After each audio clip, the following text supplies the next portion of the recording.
अस्सलाम वालेकुम। मियाँ बीवी हूँ तो ऐसे। एक प्यारी सी तहरीर। एक बादशाह महल की छत पर टहलने चला गया।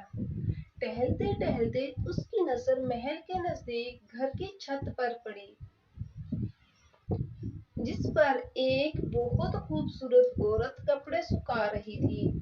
बादशाह ने अपनी एक बांदी को बुलाकर पूछा, किसकी बीवी है ये? बांदी ने कहा, बादशाह सलामत, ये आपके गुलाम फिरोज की बीवी है। बादशाह नीचे उतरा। बादशाह पर इस औरत के हुस्न जमाल का सहर सा छा गया था। उसने फिरोज को बुलाया। फिरोज हाजिर हुआ तो बादशाह ने कहा, फिरोज, हमारा एक काम है। हमारा ये खत फला मुल्क के बादशाह को दे आओ और उसका जवाब भी उनसे लेके आना। फिरोज ने इस खत को लेकर घर वापस आ गया। खत को अपने तकिए के नीचे रख दिया, सफर का सामान तैयार किया, रात घर में गुजारी और सुबह मंजिले मकसूद पर रवाना हो गया। इस बात से लाइलन के बादशाह ने इसके साथ क्या चाल चली है। इधर फिरोज जैसे ही नजरों से ओझल हुआ, बादशाह चुपके से फिरोज के घर पहुंचा और आहिस्ता से फिरोज के घर का दरवाजा खटखटाया। फिरोज की बीवी ने पूछा, कौन है? बादशाह ने कहा, मैं बादशाह हूँ, तुम्हारे शोहर का मालिक। तो उसने दरवाजा खोला। बादशाह अंदर आके बैठ गया। फिरोज की बीवी ने हैरान होकर कहा, आज बादशाह सलामत हमारे यहाँ गरीब खाने में?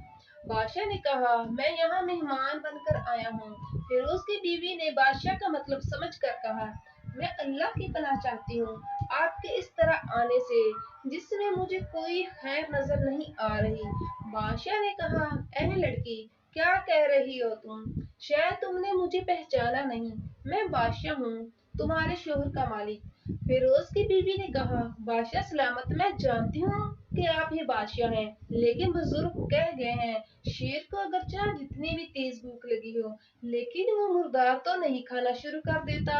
और कहा, बादशाह सलामत, तुम इस कटोरे में पानी पीने आ गए हो जिसमें तुम्हारे कुत्ते ने पानी पिया है। बादशाह इस औरत की बातों से बड़ा शर्मसार हुआ और उसको छोड़कर वापस चला गया, लेकिन अपनी चप्पल वहीं पर भूल गया। ये सब तो बादशाह की तरफ से हुआ।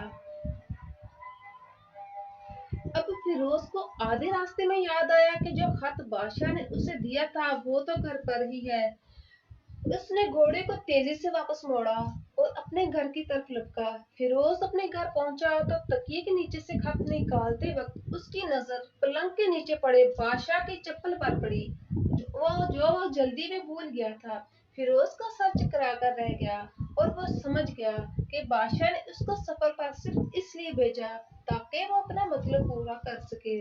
फिरोज किसी को कुछ बताए बगैर चुपचाप घर से निकला।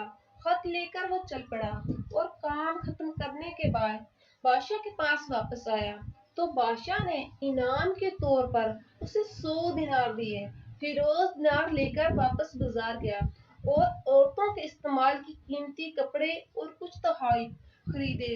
घर पहुंचकर बीवी को सलाम किया और कहा, चलो तुम्हारे मेके चलते हैं। बीवी ने पूछा, ये क्या है? कहा, बादशाह ने इनाम दिया है और मैं चाहता हूँ कि ये पहनकर अपने घर वालों को भी दिखाओ। बीवी, जैसे आप चाहें। बीवी तैयार हुई और अपने वालिदैन के घर अपने शोहर के साथ रवाना हो गई। दामाद और बेटी और उनके लाए हुए तोहफे को देखकर वो लोग बहुत खुश हुए। फिरोज बीवी को छोड़कर वापस आ गया और 1 महीना गुजरने के बावजूद ना बीवी का पूछा और ना उसको वापस बुलाया।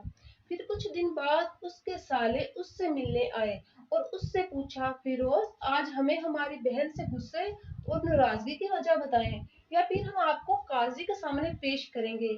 तो उसने कहा, अगर तुम चाहो तो कर लो, लेकिन मेरे जुम्मे उसका ऐसा कोई हक बाकी नहीं जो मैंने अदा न किया हो। वो लोग अपना केस काजी के पास ले गए तो काजी ने फिरोज को बुलाया। काजी इस वक्त बादशाह के पास बैठा हुआ था। लड़की के भाइयों ने कहा, अल्लाह बादशाह सलामत और काजिल कज़ा को कायमो दायम रखे।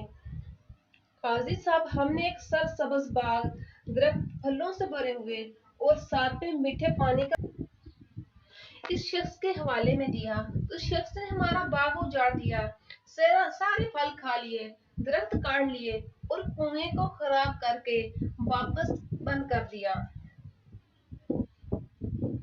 काजी फिरोज की तरफ मतवज्जा होकर पूछा, हाँ तो लड़के, तुम क्या कहते हो इस बारे में? फिरोज ने कहा, काजी साहब, जो बाग मुझे दिया गया था वो उससे बेहतर हालत में मैंने इन्हें वापस किया है। काजी ने पूछा, क्या इसने बाग तुम्हारे हवाले वैसे ही हालत वापस किया है जैसे पहले था? उन्होंने कहा, हाँ वैसे ही हालत में वापस किया है, लेकिन हम इस बाग से वापस करने की वजह पूछना चाहते हैं। काजी, हाँ फिरोज, तुम क्या कहना चाहते हो इस बारे में? फिरोज ने कहा, काजी साहब, मैंने बाग किसी बोझ या नफरत की वजह से नहीं छोड़ा, बल्कि इसलिए छोड़ा कि एक दिन मैं बाग में आया तो उसमें मैंने शेर के पंजों के निशान देखे, तो मुझे खौफ हुआ कि शेर मुझे खा जाएगा। इसलिए शेर की कराम की वजह से मैंने बाग में जाना बंद कर दिया। बादशाह जब टेक लगाए ये सब सुन रहा था और उठकर बैठ गया और कहा, फिरोज, अपने बाप की तरफ से अमन और मुतमईन होकर जाओ। वल्लाह इसमें कोई शक नहीं कि शेर तुम्हारे बाग में आया था, लेकिन वो वहां पर ना तो कोई असर छोड़ सका, ना कोई पत्ता तोड़ सका, ना ही कोई फल खा सका। वो वहां पर थोड़ी देर रुका और मायूस होकर लौट गया। और खुदा की कसम, मैंने कभी तुम्हारे जैसे बाग के लगे मजबूत दीवारें नहीं देखी। तो फिरोज अपने घर लौट आया और अपनी बीवी को भी वापस ले आया।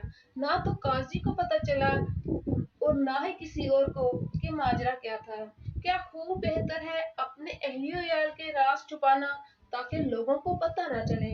अपने घरों के बीच किसी पर जाहिर ना होने दो। अल्लाह आप लोगों की जिंदगी खुशियों से भर दे। आपको, आपके अहलियाल को और आपके माल को अपने हिफ्ज़ो ईमान में रखे। आमीन। आज की वीडियो के लिए इतना ही। अल्लाह